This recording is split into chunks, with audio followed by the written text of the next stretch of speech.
Vamos a continuar con tetralogía de Fallot. La tetralogía de Fallot se caracteriza por tener presente 4 componentes. El primer componente es una comunicación interventricular. Esa comunicación interventricular se caracteriza por ser una comunicación de tipo subaórtica y que por lo general es grande. Eso lleva a que la aorta tenga una posición en dextroposición, es decir, desviada hacia la derecha con cabalgamiento sobre el septum interventricular. Esa dextroposición va a ir acompañada de una hipertrofia a nivel del infundíbulo, o sea, a nivel subvalvular pulmonar. Eso está acompañado de una estenosis, o sea, da como resultado una estenosis valvular pulmonar acompañado de una hipertrofia del ventrículo derecho. Esos serían los 4 componentes de la tetralogía de Fallot. Va acompañado muchas veces de un foramen oval permeable, como todos recién nacidos. En la tetralogía de Fallot es frecuente, representa aproximadamente 1 cada 8.500 nacidos vivos, representa entre el 11 a un 13% de todas las cardiopatías congénitas y no me canso de repetir, como toda cardiopatía congénita puede estar asociado a síndromes genéticos tales como una microdeleción del cromosoma 22 y también es frecuente en los pacientes con síndrome de Down. ¿Cuál es la fisiopatología? Acá se caracteriza en cuanto a la fisiopatología de la tetralogía de Fallot, ¿qué pasa? La sangre desaturada, es decir, la sangre sistémica a través de las venas cavas, van a llegar a través de la aurícula derecha hacia el ventrículo derecho, mientras que la sangre saturada, o sea, con buena oxigenación, llega a través de las venas pulmonares, como ocurre normalmente, hacia la aurícula izquierda y a través de la válvula mitral va a pasar hacia el ventrículo izquierdo. Cuanto mayor sea el grado de obstrucción que encontremos a nivel de la válvula pulmonar, mayor va a ser mi shunt a través de derecha a izquierda. ¿Por qué? Porque la sangre que viene a través de la aurícula derecha pasa al ventrículo derecho, cuando intenta pasar hacia la arteria pulmonar, se va a encontrar esa obstrucción, entonces va a haber un shunt obligado a través de esa comunicación interventricular de derecha a izquierda, lo cual va a definir, por lo general, el grado de cianosis. ¿Qué pasa acá? Esa sangre o esa mezcla de sangre que se produce porque viene sangre desaturada del ventrículo derecho, pasa hacia el ventrículo izquierdo, se mezcla la sangre y sale a través de la aorta para distribuirse en todo el cuerpo, ¿sí? Entonces, cuanto mayor sea esa mezcla de sangre, porque mayor sea la obstrucción que se produce a nivel de la arteria pulmonar, es lo que nos va a dar el grado de cianosis. Cuando esa estenosis pulmonar es más leve, el paciente va a presentar menos cianosis. ¿Por qué? Porque el shunt de derecha a izquierda, es decir, desde el ventrículo derecho al ventrículo izquierdo, va a ser menor. Cuanto mayor sea ese grado de obstrucción, mayor va a ser el shunt de derecha a izquierda y con lo cual mayor desaturación vamos a tener en el paciente. La clínica va a ser un soplo sistólico, que por lo general sí se escucha desde el nacimiento, cianosis en los primeros días de vida, por lo que habíamos hablado.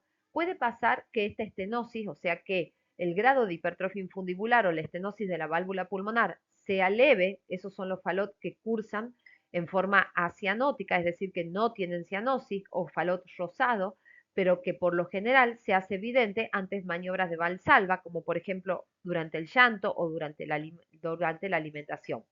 Estos pacientes pueden presentar crisis hipoxémicas, que por lo general, que son las crisis de cianosis, pero que por lo general se van a presentar en los chicos más grandes, no en el recién nacido.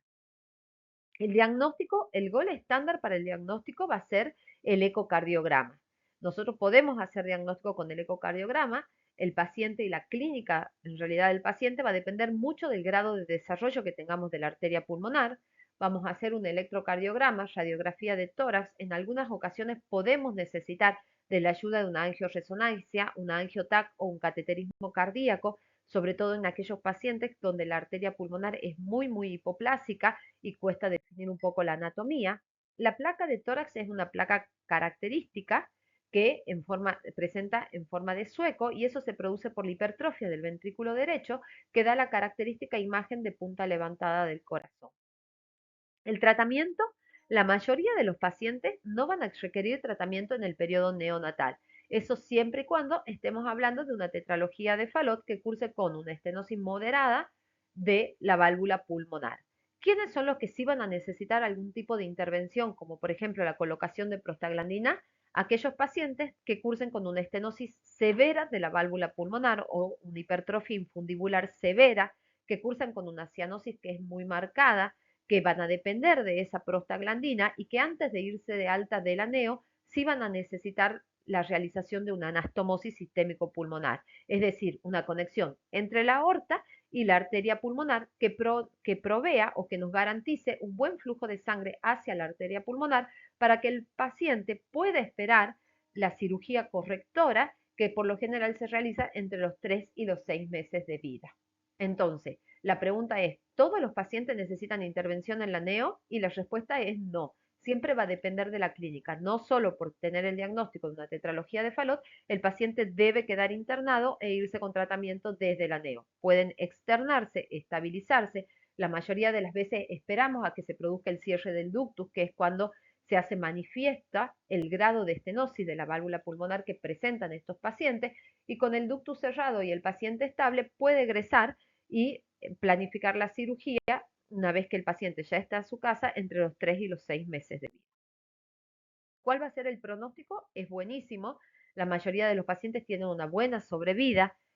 En los niños con Fallot, por lo general, el tratamiento quirúrgico le permite una buena calidad de vida. Son chicos que pueden hacer actividad física, que pueden ir a la escuela, y la mortalidad hospitalaria, siempre, por lo general, es baja. Siempre va a depender de la anatomía y del momento quirúrgico. No es lo mismo los pacientes que necesitan anastomosis antes de irse de alta que aquellos pacientes en donde se hace una cirugía correctora completa directamente entre los 3 y los 6 meses.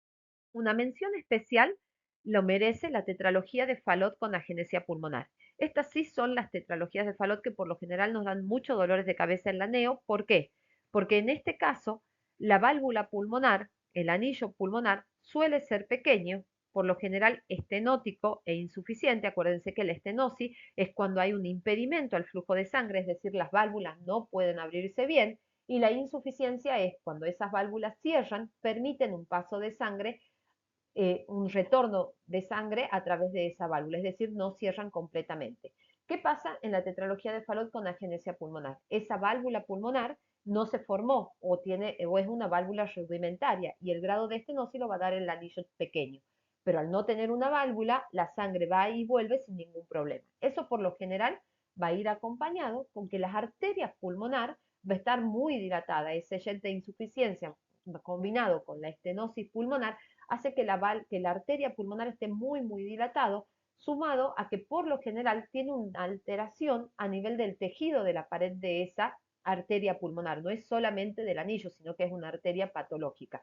Puede estar acompañado además de alteraciones en la arquitectura alveolar o en la arteria intrapulmonar distal,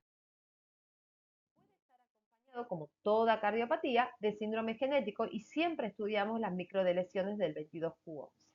Estos pacientes, si bien pueden estar acompañados de cianosis, por lo general lo más complicado va a ser las anomalías de las vías respiratorias, pudiendo producir en el momento del nacimiento una dificultad respiratoria severa. ¿Y eso por qué se produce? Por una compresión o por una obstrucción de la vía respiratoria producida por la arteria pulmonar. Puede estar acompañada de otras anomalías del árbol traqueal y bronquial, pero por lo general la causa de esa insuficiencia respiratoria va a ser por lo general por la gran dilatación que existe en la arteria pulmonar. Entonces, muchos de estos pacientes pueden requerir en el momento del nacimiento intubación o incluso en chicos más grandes la necesidad de una traqueotomía por esa dificultad respiratoria que puede presentar. Muchos de estos pacientes no van a necesitar nada y pueden irse de alta a su casa y planificar la cirugía como en la tetralogía de Fallot sin agenesia de la válvula pulmonar. Pero la mayoría de estos pacientes, por el tamaño de la arteria pulmonar, presentan cuadros respiratorios graves. Entonces, el tratamiento durante la etapa neonatal, por lo general va a ser, según el grado de insuficiencia cardíaca que tenga el paciente, por el grado de insuficiencia de la válvula pulmonar, puede o no requerir tratamiento para insuficiencia cardíaca, según el grado de insuficiencia o de dificultad respiratoria que presenta el paciente, puede o no requerir ventilación mecánica, muchas veces solamente con la maniobra de colocarlo al paciente en pronación, logramos un montón y el paciente puede recuperarse, adaptarse e incluso egreso hospitalario y programar la cirugía. Si todo está bien, la mayoría de las veces la cirugía se realiza en forma ambulatoria, en forma más precoz que lo que ocurre normalmente en la tetralogía de Fallot, y eso se produce porque por lo general el tratamiento está dirigido hacia la compresión que produce la válvula o la arteria aorta sobre la vía respiratoria, y muchas veces el paciente puede esperar porque tolera bien o porque el tamaño de la arteria pulmonar no es tan grande a una etapa un poquitito más grande. Por lo general, la corrección se realiza entre los 3 y los 6 meses, sería la edad ideal. Bueno, espero que le haya gustado. Hasta acá son las clases. Continúa ahora la doctora Eli Santillán con otros temas que están muy interesantes, como atresia pulmonar, tronco arterioso, anomalía de las coronarias, anomalías del retorno venoso. Espero que esto sea útil.